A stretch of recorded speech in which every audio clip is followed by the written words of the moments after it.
Welcome, everyone. Today, we are here to talk about Magnifi by Tiffin, a marketplace where you can harness real-time proprietary data to help individual investors and financial advisors fund, compare, and buy investment products like stocks, ETFs, and mutual funds and model portfolios to grow and preserve your wealth.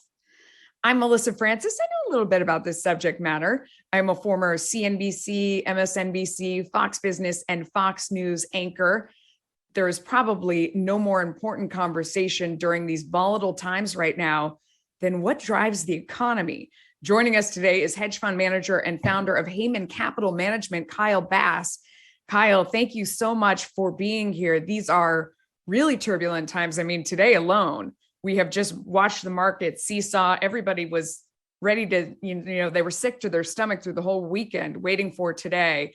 But I'm glad to have you on today because you've made some really key calls in the past during times like this. You made a great call in subprime, China.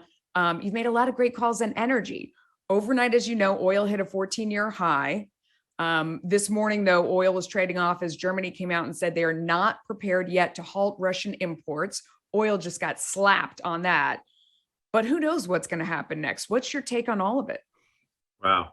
Well, first of all, it's a pleasure to be here. Good to see you, Melissa. Look, I think that it's tough to predict what each sovereign is going to say and do day to day. But I think looking at the secular trend, looking at the mistakes, big policy mistakes that the Germans and the Europeans, and therefore, I guess in a later date, the US has made, the desire to immediately switch, i.e. turn the switch on for alternative energy and turn the switch off for hydrocarbons, that desire is intense. And that desire has really manifested itself over the last handful of years, right?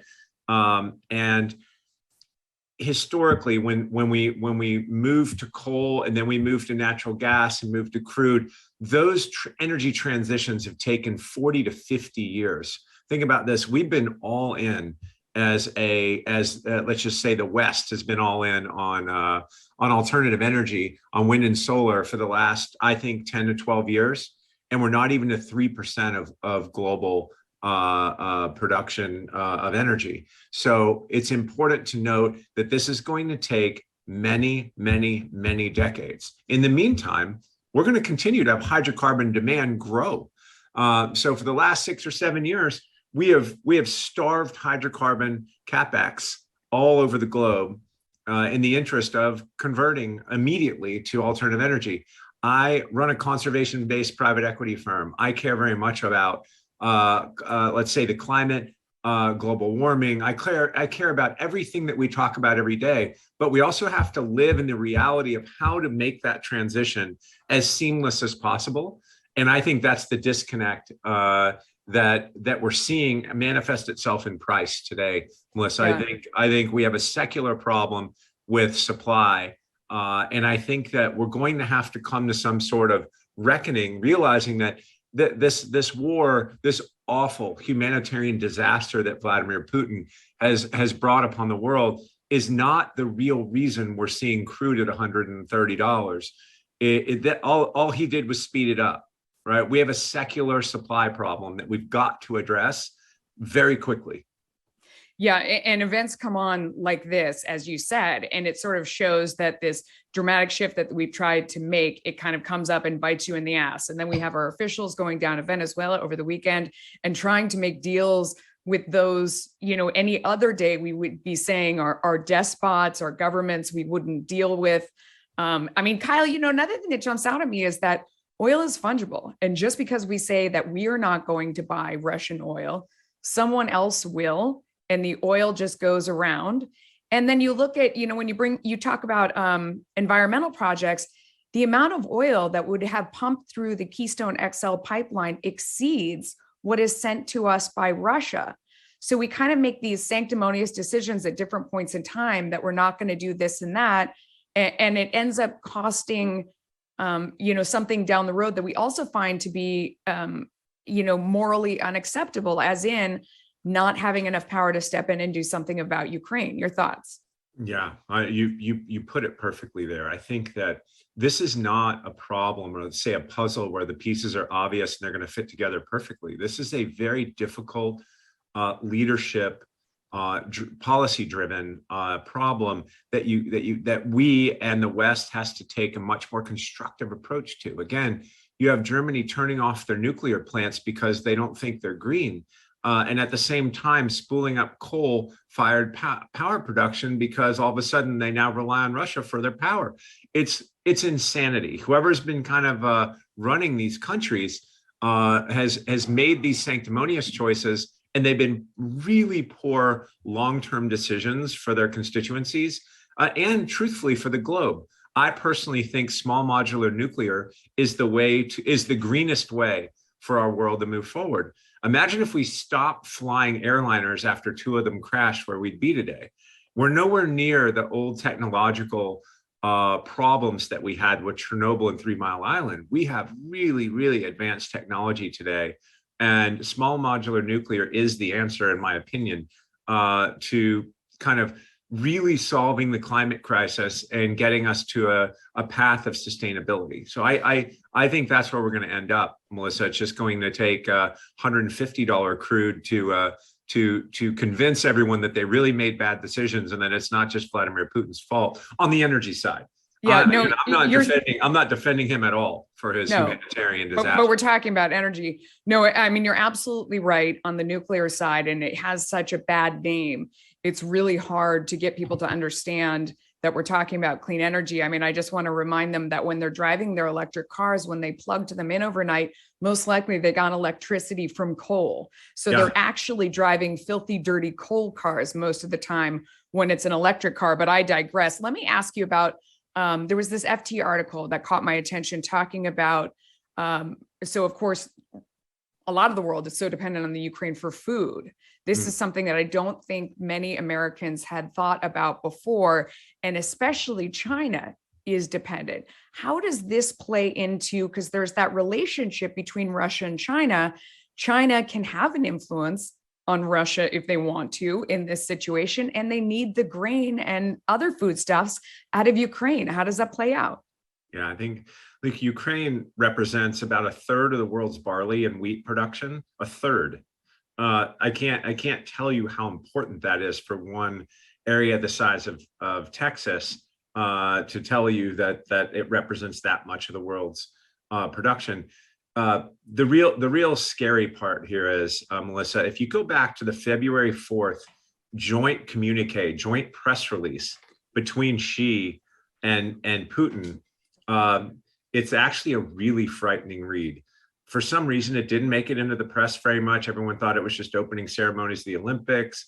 But when you read about their new strategic partnership, one that they say will be stronger and everlasting and be much more important than the allied partnerships of World War II, and that no area of cooperation is what they call off limits, it goes to show you that this was premeditated. And what I mean by that is, in this communique, Russia, or let's say China, gives Russia the go-ahead to talk about one Russia and the reunification of the Ukraine with Mother Russia. And in the same breath, Russia goes reaffirms China's one China policy and talks about the eventual reunification of China with Taiwan.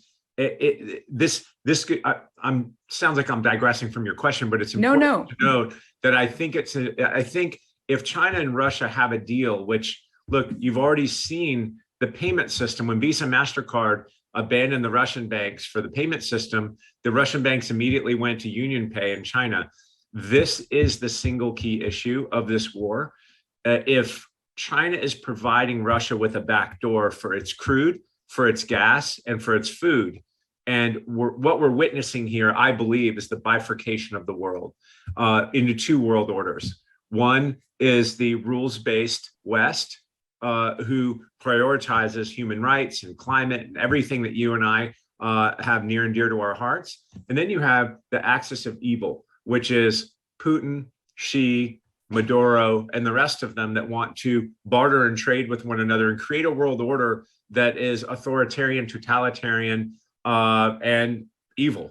and we're just starting. The world just woke up to Putin's evil, and the world is kind of waking up to Xi's genocidal evil and the way that they operate these countries. So what you're seeing today, I believe, is this bifurcation. What the U.S. has to do going forward is we have to make difficult decisions. And one of those is, if we're going to primarily sanction Russia, we need to get into this concept. I spent a lot of time on sanctions back in 2018, believe it or not, when I sat on when I chaired the risk committee of the largest public endowment in the United States at University of Texas. There are primary sanctions, Melissa, and then there are sanctions that are secondary sanctions, or what they call reviewing scrutinized entities. A scrutinized entity is an entity that continues to do business with a primarily sanctioned entity. So think about this. Back when we were sanctioning Iran in 2018, we knew behind the scenes, US Treasury, State knew that the Chinese banks were still funding the purchases of Iranian oil from the Iranian National Oil Company, which was in complete contravention to our primary sanctions. The question was, and is, are we willing to sanction the secondarily sanctionable entities or scrutinized entities?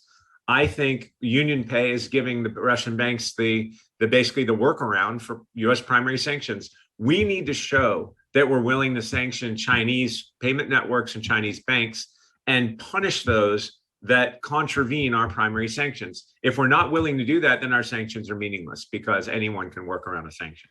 So I 100% agree with everything that you have to say. And it does seem like, as you said, our world is splitting into sort of these two camps. And I have two questions based on that. Number one, with everything that's going on with the food situation, if we stay in these camps, does China have everything it needs? And then I would also ask you that if we do those secondary sanctions, like you mentioned, which, I mean, I've done the deep dive on the Iranian crisis. I mean, there were all of these different situations that it comes back to the same thing. Are we willing to punish the people that are facilitating financially the bad guys doing the bad stuff? What does it mean for the economy if we do that? Are we in for, how much does it hurt? Does it push us into recession if we do something like that? Again, Melissa, if economics ruled the day, and I've always said this, if we left US foreign policy up to Wall Street, you and I would be speaking Chinese tomorrow. So the economic decisions aren't necessarily congruent with national security decisions. And we've allowed the Wall Street elite to have direct lines to the president. President Trump spoke with Schwarzman and Fink and Adelson and Wynn almost every day, believe it or not. I've talked to people on his Security Council. So they have a lot of say in us maintaining the financial relationships with these evil regimes. Wall Street has a love affair with evil as long as it can make it money. And I think at some point in time. Well, I don't know, Kyle. I mean, I have to stop you there because, I mean, we need to be the financial capital in order to have the power to put forth all of these other policies. I mean, if we don't maintain our hold on the financial system, if we don't keep the dollar as the number one currency, if we don't have all this wealth, we don't have the influence any longer. I get it, Melissa, but what currency? Explain to me what currency people are going to move to. Crypto. Okay? There isn't another one. I mean, no one's going to move to the ruble. The RMB doesn't trade internationally. They while they're the world's second largest economy at the current exchange rates, they run a roach motel, money in and no money out. They still have a closed capital account in China. So China still uses dollars for 87% of its international settlements. We have the power right now to slow down or stop what's going on overseas. The humanitarian. You don't think digital currency is threatening that? You don't think the move to crypto is threatening that? Okay, so I'm gonna split your question into two.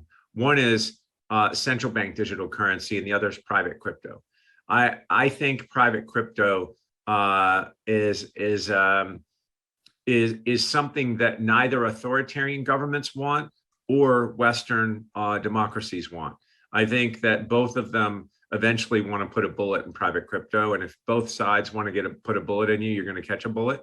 On central bank digital currencies, China spent 8 years on rolling out the yuan.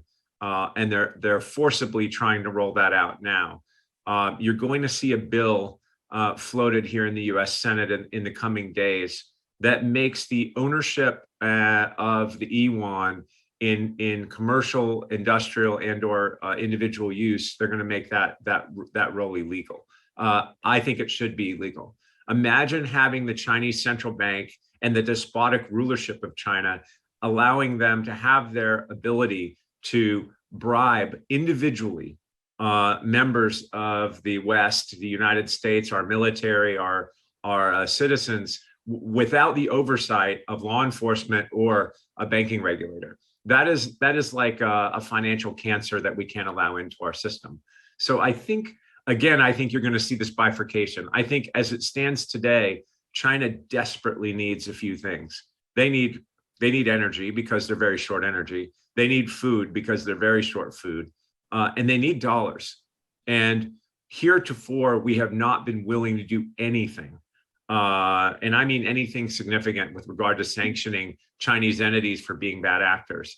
I think the day is coming that we engage in secondary sanctions. And I think the writing's on the wall. If you saw the Menendez bill prior to Putin's invasion of Russia, you see that the powers that be, even though the U.S. Treasury, the Deputy Treasury Secretary for International Affairs spot was open when these sanctions were contemplated, you're starting to see people really understand how to drive these sanctions home. If we're not going to send troops, then the economics are the tip of the spear. The dollar still remains strong. Melissa, just in the last, call it week, in theory, when you see commodity prices rip like you've seen them rip, you normally see the dollar tanking. You've seen the dollar strengthening. Okay, well, I'm glad commodity prices have ripped. I'm glad you bring that up because I want to tie that into the Fed. And of course, the Fed is the one to make the next move. And they're in a tough spot. I mean, we know where inflation is. We know where prices have headed. At the same time, you look at what's going on with this crisis. And as of, 5 minutes ago, it doesn't look like there's an end in sight in terms of Russia, Ukraine. What's your take on what the Fed should do and what will they do? I know we in the financial world, you and I and everyone else want to believe that the Fed is omnipotent and that they control all of the strings and that they can control any economic situation. The commodity, let's say the lack of investment, the massive underinvestment that we've made in several of these commodities over time, and geostrategically have really kind of missed with national security in some of these commodities as well, is now kind of coming home to roost. And so the Fed can't control the price of oil. It will self-correct. It will cause a global recession if it sits at 130 or 150. I think you're going to see the Fed in a really difficult spot because clearly, if the globe's going to slow down as much as I think it will, we're in a stagflationary environment where we see increasing prices because of supply-demand imbalances and not due to economic growth. So we haven't lived through stagflationary periods in our lifetimes. Well, we are entering one, and managing your affairs in a stagflationary environment is a difficult task, especially for the millennials and the crypto investors and this and that. I think. Tell me how you do it, because stagflation to me is terrifying. Yeah. I don't want to see this. And I think, as you said, there are a lot of people who have never seen it and they don't really understand what it is. So what would you do? How do you prepare to go into that period? And how confident are you that that's where we're headed? Yeah. I mean, for me, it's clear as day. That's where we are. When I look at inflation just over, let's say, pre-Putin's disaster, if you ran inflation unchain weighted, and the chain weighting is really, a way that the government can keep the printed number down. But let's say inflation was running chain weighted plus 7.5 and wages were running plus 4.5. So we were having negative real wage growth, right? We had a decline in real wages of 3, but if you unchain weight inflation, we think it was running 15 to 17, right? I mean, housing and rents are up at least 18% across the board over the last 12 months. Energy's up 50, food's up 40 year over year. So for anyone to tell me with a straight face that inflation has only cost me 7 points, Right. I mean, give me a break. There's no one that believes that.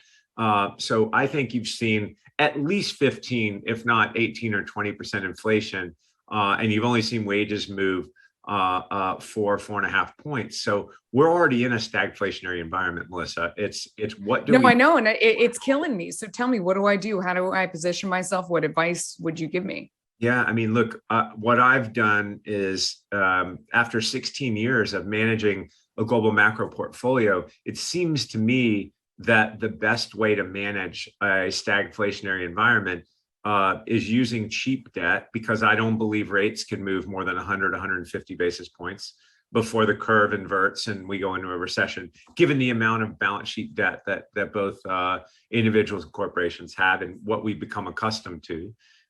So again, I think using short-term debt on things like real property, on productive properties, whether it's apartments, I tend to believe that there's a way that you can bring macro into the micro. And my view is you've seen the migrations in the US from the high cost, high tax, mismanaged states, so call it New York, New Jersey, Connecticut, and the entire West Coast. They're moving. Primarily, the businesses are moving to 3 states. Clearly, they're moving to more.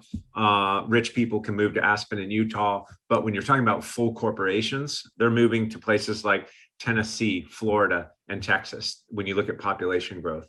So I think you're going to see prices of real assets in those domiciles of the US move faster than the rest of the US.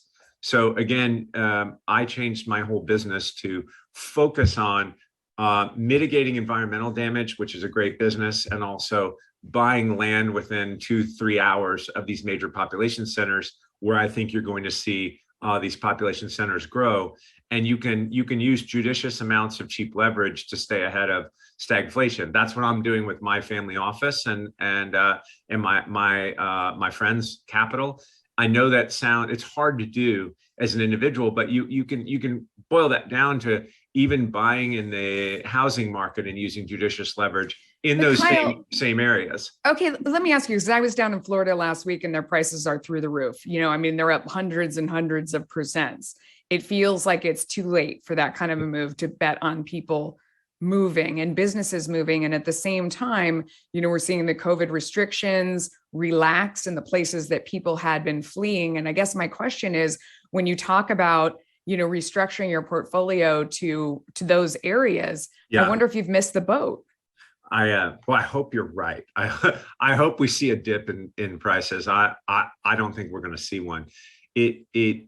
Everything we're discussing, you have to think about the macro backdrop also for what's propelling this. Number one has been zero rates for way too long. Number two is the Fed's activity in the last 2 years. They've printed 40% more money. They've put 40% more M2 or broad money into the US system in an 18-month period. That's never happened before in US history. So when the balance sheet went from 4.5 trillion, almost 9 trillion at the Fed, we literally put 40% more money in the system. I'm a monetarist at heart. If you put 40% more money in, things are going to become a lot more expensive in dollar terms, right? Right. And so I think there's so much cash on the sidelines. The rich people got a lot richer. The middle class now can't reach to that next house because it doubled in value and they can't afford to buy it.